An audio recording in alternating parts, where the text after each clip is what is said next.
అధిక బరువు అనేక సమస్యలకు కారణం. సాహితీ యోగా ఆన్లైన్ క్లాస్ లో జాయిన్ అవ్వండి.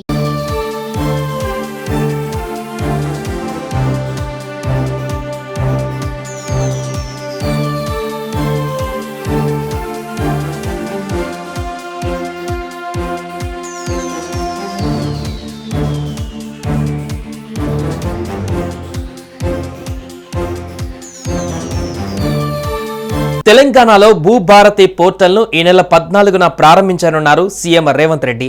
ఈ నేపథ్యంలో ముఖ్యమంత్రి రేవంత్ రెడ్డి కీలక సూచనలు చేశారు. జిల్లా కలెక్టర్ల ఆధ్వర్యంలో అవగాహన సదస్సులు నిర్వహించాలని అధికారులను ఆదేశించారు. కాగా దీనిని ప్రయోగాత్మకంగా రాష్ట్రంలోని 3 మండలాలలో అమలు చేయాలని ప్రభుత్వం నిర్ణయించింది.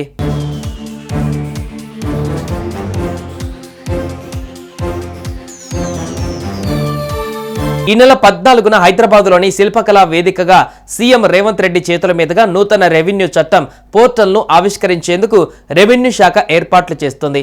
కొత్త చట్టం అమలు నియమ నిబంధనలపైన అదే రోజు ప్రభుత్వం ఉత్తర్వులు జారీ చేసే అవకాశం ఉంది. ఇక ముందుగా 3 మండలాలలో అమలు సందర్భంగా ప్రజల నుంచి వచ్చిన సలహాలు సూచనలు స్వీకరించి పోర్టల్ను మరింత బలోపేతం చేసి ఆ తర్వాత రాష్ట్రమంతా అమలు చేయాలని సీఎం రేవంత్ రెడ్డి ఆదేశించారు. జూబ్లీహిల్స్లోని తన క్యాంపు కార్యాలయంలో భూభారతి హౌసింగ్ శాఖలపైన ఆయన సమీక్ష నిర్వహించారు. ఈ సందర్భంగా పలు అంశాలపైన అధికారులకు సీఎం సూచనలు ఇచ్చారు. భూభారతి ప్రారంభోత్సవం అనంతరం రాష్ట్రంలోని 3 మండలాలను పైలట్ ప్రాజెక్టుగా ఎంపిక చేసుకుని ఆయా మండలాలలో కలెక్టర్ల ఆధ్వర్యంలో ప్రజలు రైతులకు అవగాహన కల్పించాలని ముఖ్యమంత్రి చెప్పారు. ఈ సదస్సులో వ్యక్తమయ్యే సందేహాలను అధికారులు నివృత్తి చేయాలని సూచించారు. ఈ మండలాలలో నిర్వహించిన అనంతరం రాష్ట్రంలోని ప్రతి మండలాలలోనూ సదస్సులు నిర్వహించాలని, ప్రజల సలహాలు సూచనలు స్వీకరిస్తూ ఎప్పటికప్పుడు పోర్టల్ను అప్డేట్ చేయాలని ఆదేశించారు.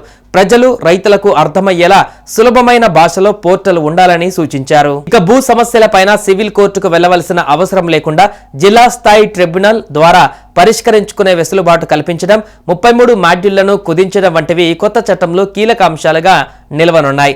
పాతదానిలో 33 మాడ్యూళ్లు ఉన్నాయి. రైతులు పోర్టల్లో దరఖాస్తులు చేసే సమయంలో ఒకదానికి బదులు మరొక మాడ్యూల్ను ఎంపిక చేస్తే తిరస్కారానికి గురి కావడమో లేదంటే సమస్య పరిష్కారం కాకపోవడమో జరిగేది.